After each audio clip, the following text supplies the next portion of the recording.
Good evening mga kaloylista. Ito po ang inyong likod, si Boy Misterio. Ang topic po natin ngayon ay tungkol dito sa supwenang inihain ni Senator Risa Hontiveros laban kay Pastor Apollo Kibuloy.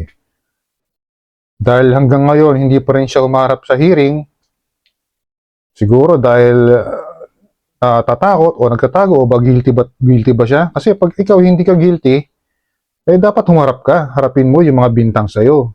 Ito na yung pagkakataon mo na pagtanggol ang iyong sarili, magpaliwanag ka, dahil may mga reklamo sa'yo. At yung mga nagrereklamo sa'yo, ay hinaharas at tinatakot ng mga miyembro mo. At ang isa pa rito, yung supwena na hinain ni Senator Risa Hontiveros ay hindi pa napipirmahan nitong si Senate President Miguel Zubiri. Bakit kaya? Dahil ba sa pagtanong ng utang na loob? Kasi sabi ni Senator Risa Hontiveros tinanong niya kay Senate President Miguel Zubiri kung bakit hindi pa napipirmahan. Sabi niya, pag nagtanong ang taong bayan sa kanya, sasagutin niya kung bakit hindi niya pa napipirmahan. O ngayon, Mr. Senate President, ako po ay isang mamamayan. Nagtatanong po ako kung bakit di niya pa napipirmahan. Anong excuses po? Dapat malaman po namin yan. Kasi napaka-importante na umattend si Apollo Kibuloy sa hearing para masagot niya yung mga bintang sa kanya. Kasi grabe yung mga bintang sa kanya eh. Tapos, yung mga miyembro niya ngayon, tinatakot yung mga witness. May dine-death threat. Pero hindi maganda yon. Dapat humarap siya.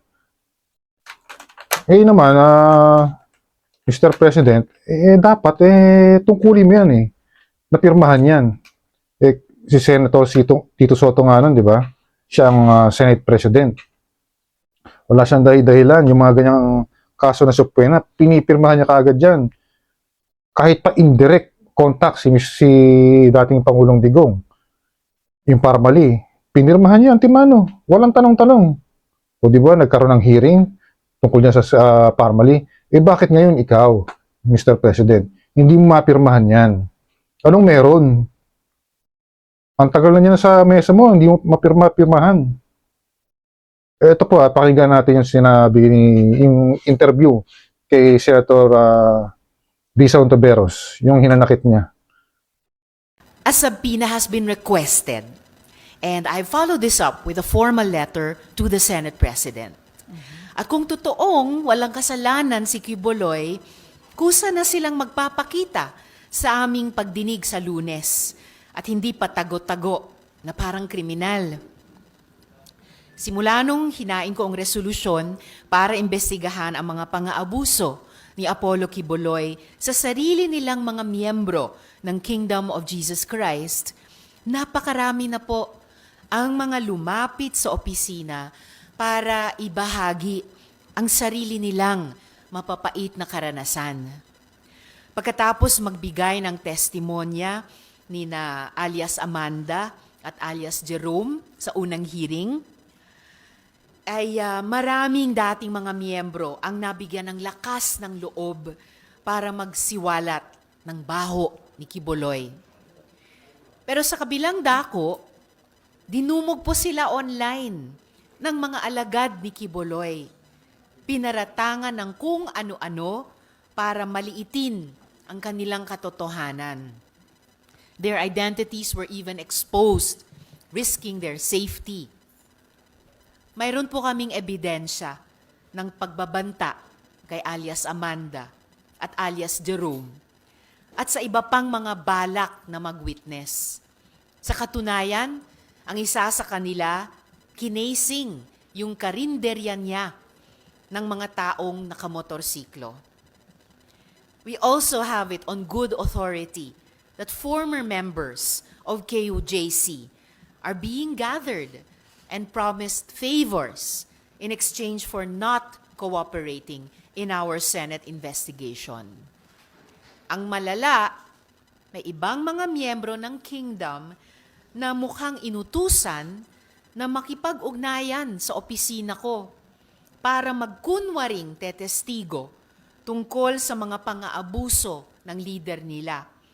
Pero ang totoong pakay pala ay pagmukhang walang kwenta ang hearings ng Senado. Ang kapal, di ba? Iyan ba ang utos ni Quiboloy? Iyan ba ang gawain ng isang anak ng Diyos? Mayroon talagang subpoena ang komite at ni-request ko at nire-request yung usually ministerial lamang na pirma ng Senate President. Yung una nga, Miss Selly, mga kasama, mas maaga sana yung aming susunod na pagdinig. Pero dahil sa iba pang mga pangyayari, sa iba pang mga issue, sa wakas na schedule namin sa susunod na linggo.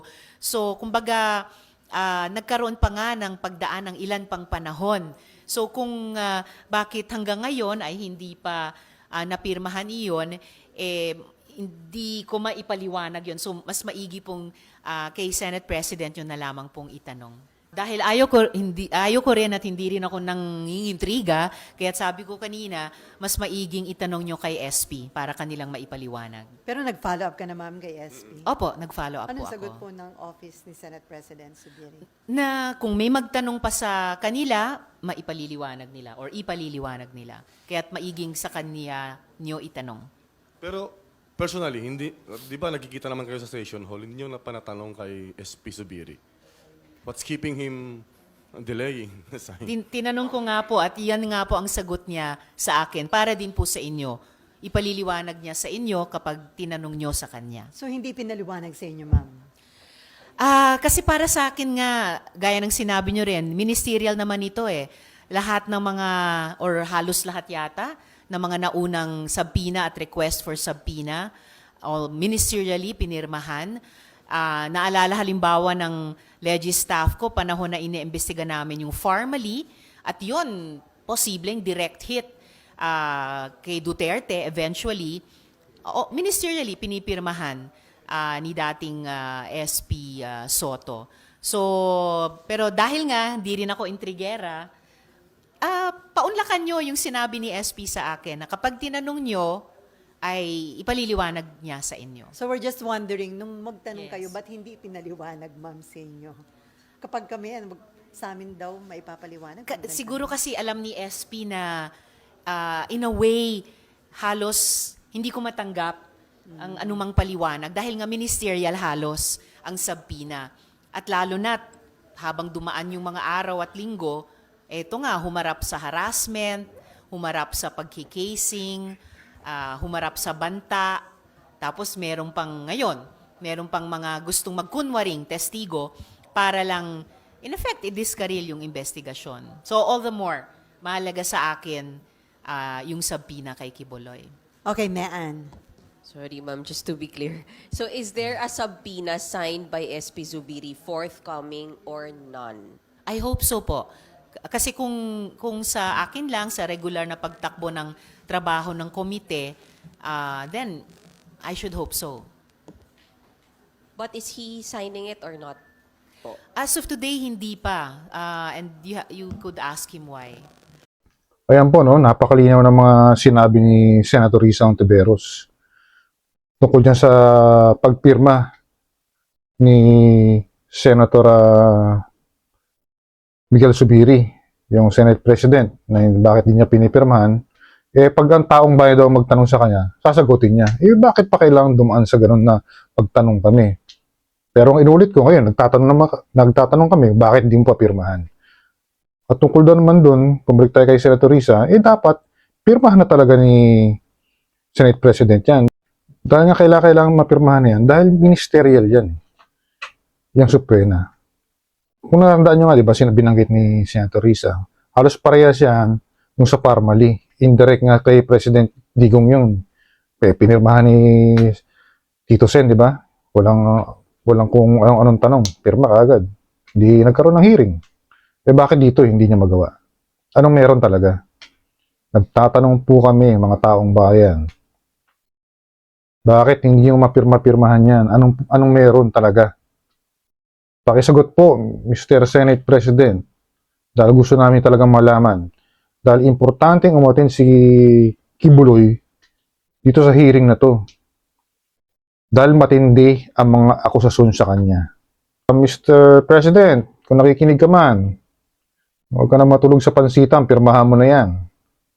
Para magbuo naman tiwala ng taong bayan sa'yo. Kasi sinuportahan ka namin, di ba? Dahil sinusuportahan mo ang aming presidente, si BBM. Pero pagka ganitong mali, ang isang kaalyado ng aming Pangulo, hindi namin susuportahan yan. Pupunahin namin yan. Pero sabi ni PBBM, walang kulay-kulay. Pag mali, mali. Dapat punahin. Di ba? Kaya dito sa pagkakataong ito, dahil ako hindi rin tumitingin sa kulay, tumitingin ako sa tama, isusuportahan ko si Senator Risa Ontiveros dito. Dahil tama yung ginagawa niya. Napaimbestigahan si Kibuloy.